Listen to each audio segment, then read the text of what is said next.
आज का ये प्रेस कॉन्फ्रेंस जो दुमका की बेटी अंकिता जो 2022 की घटना है, कल कोर्ट के द्वारा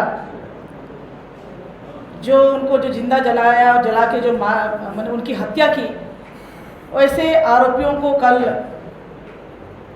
कोर्ट ने सज़ा दिया और वो सज़ा उम्र कैद की सज़ा दी। इस सज़ा का हम सभी स्वागत करते हैं। जो सज़ा दिया गया फास्ट ट्रैक कोर्ट के माध्यम से, उसका हम स्वागत करते हैं, किंतु इस स्वागत के साथ साथ सरकार से हम आग्रह भी करेंगे कि जब वो दुमका में उसके साथ जो घटना घटी और दुमका के बाद इलाज के लिए रिम्स लाया गया, रिम्स में जब हम लोग मिलने गए थे, उस समय मैं भारतीय जनता पार्टी महिला मोर्चा की प्रदेश अध्यक्ष थी। उस समय उन्होंने हम लोगों के सामने भी और बाकी और लोगों के सामने भी कहा था कि जिस हिसाब से जो आरोपी उनको तड़पा के मारे हैं, उन्हें फांसी की सज़ा हो। तो हम सरकार से यह आग्रह करते हैं कि हाईकोर्ट में अपील में जाएं और इन अपराधियों को के लिए फांसी की सज़ा की मांग करें। ये फांसी की सज़ा के लिए आगे प्रोसीड करें, ये हम उसके आग्रह करते हैं।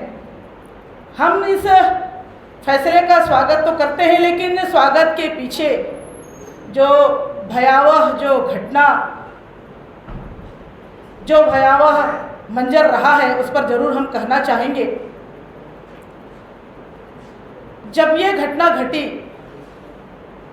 और जब दुमका में घटना घटी, घटना की जानकारी मिली, जानकारी के बाद उसे रिम्स रेफर किया गया, लेकिन उस समय ये जो सरकार थी,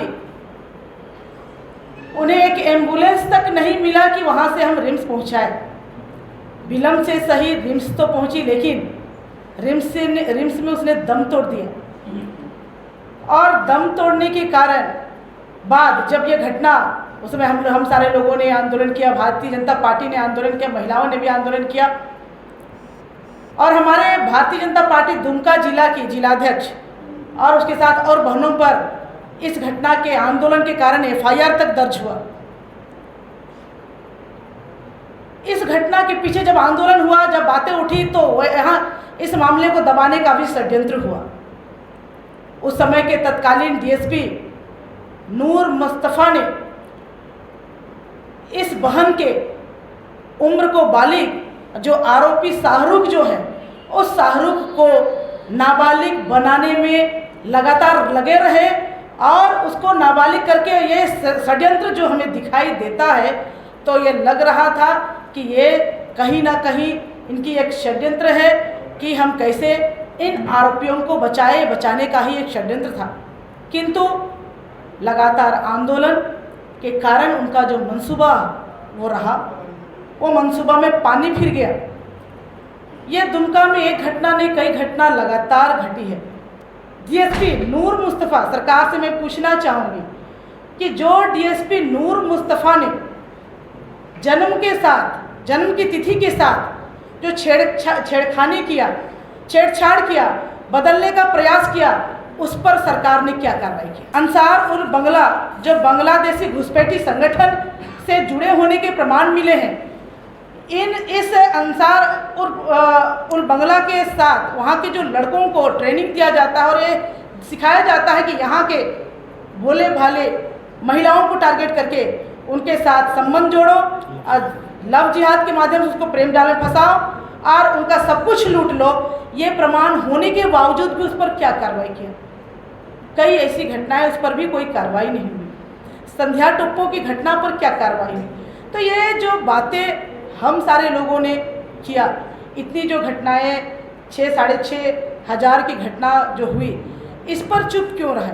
और बहुत सारे ऐसी घटनाएं, चूँकि अंकिता वाले में तो हो गए, लेकिन बाकी चीज़ घटनाएं जो नहीं बोलेंगे या कम रहेंगे, कमज़ोर रहेंगे, गरीब रहेंगे, उस पर क्या कार्रवाई सरकार नहीं करेगी? तो मैं ये कहना, लव जिहाद के माध्यम से, तुष्टीकरण के माध्यम से जो घटनाएं घट रही है इस पर कार्रवाई हो। अंकिता के मामले में हम चाहेंगे कि सरकार वास्तव में जो मरते समय अंकिता ने कह के गई थी कि जिस प्रकार हम मर रहे हैं, जिस प्रकार हम तड़प रहे हैं, उनके हत्यारों को भी फांसी की सजा हो। हम सरकार से आग्रह पुनः करेंगे, तुष्टीकरण की नीति छोड़ दे, मां बहन बेटियों की इज्जत के सामने वोट बैंक की राजनीति छोड़ते हुए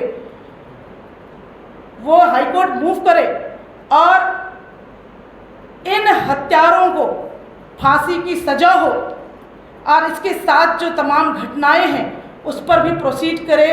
और लोगों को जो इतने खुलेआम घूम रहे हैं, लोगों को हिम्मत हो गई है।